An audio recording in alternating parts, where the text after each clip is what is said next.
भाइयों बहनों, अब हम गीता के आज अध्याय 4 के 21वें श्लोक का अर्थ समझेंगे। इसमें भी श्री कृष्ण भगवान कर्म के ही बारे में बताता है कि जो कर्म योगी है वह कैसा होता है, किस तरह का आचरण करता है और वह किस गति को प्राप्त होता है, उसको कर्म कैसे करनी चाहिए जो कर्म योगी है। तो इसमें श्री कृष्ण भगवान बता रहे हैं कि यद्रच्छा लाभ संतुष्टो द्वंद्वातीतो विमत्सरः समय सिद्धाव सिद्धो च कृत्वापि न निबध्यते। कहते हैं कि जो बिना इच्छा के अपने आप प्राप्त हुए पदार्थ में सदा संतुष्ट रहता है, जिसमें ईर्ष्या का सर्वथा अभाव है, किसी से ईर्ष्या नहीं करता है, उसमें ईर्ष्या समाप्त हो गई है, जो हर्ष शोक आदि द्वंद्वों से सर्वथा अतीत रहता है, मतलब उसे किसी चीज़ में लाभ मिले तब भी ऐसा ही है, हानि मिले तब भी वैसा ही है, उसके कार्य की सिद्धि होती तब भी ऐसा ही है, कार्य में सिद्धि ना प्राप्त हो, कार्य सफल ना हो तब भी वह एक ही जैसा रहता है। और वह उसे ना तो हर्ष होता, मतलब खुश नहीं होता, ना उसे शौक होता, ना दुखी होता, और वह इस तरह के द्वंद्वों से सर्वथा हमेशा बचा रहता है।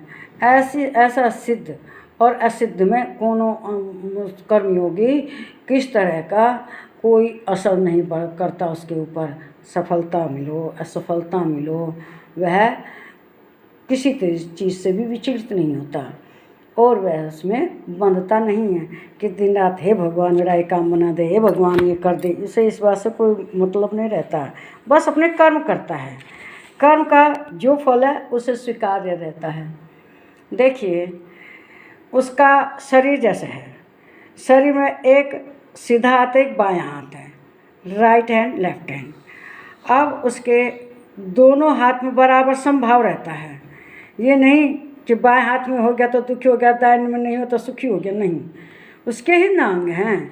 तो जो कार्य करता है उसमें सफलता मिलती है चाहे असफलता मिलती है, तो दोनों में एक जैसा रहता है। जैसे समझदार गार्जियन जब बच्चे का रिजल्ट आता है तो उसमें वो बनते नहीं हैं, क्यों?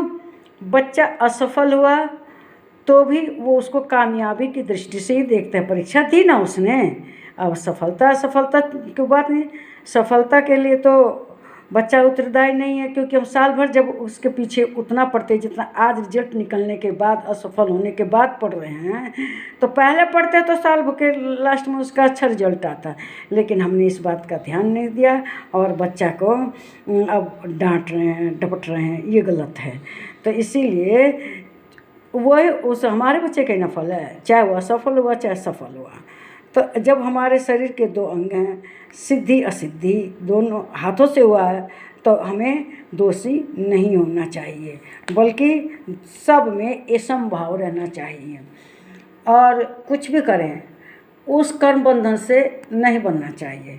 कोई भी काम है कर रहे हैं तो सब ठीक है, मन है उन्हें इंद्रियों को वश में करना चाहिए, और जो भी कामनाएं इच्छाएं हैं उनको भी वश में रखना चाहिए।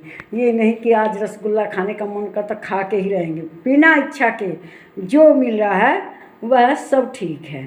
ज्ञानी व्यक्ति जो जितना भी पा रहा है उसमें संतुष्ट रहता है। व्यक्ति को आत्मस्थ होना चाहिए, मतलब अपनी आत्मा में रहना चाहिए।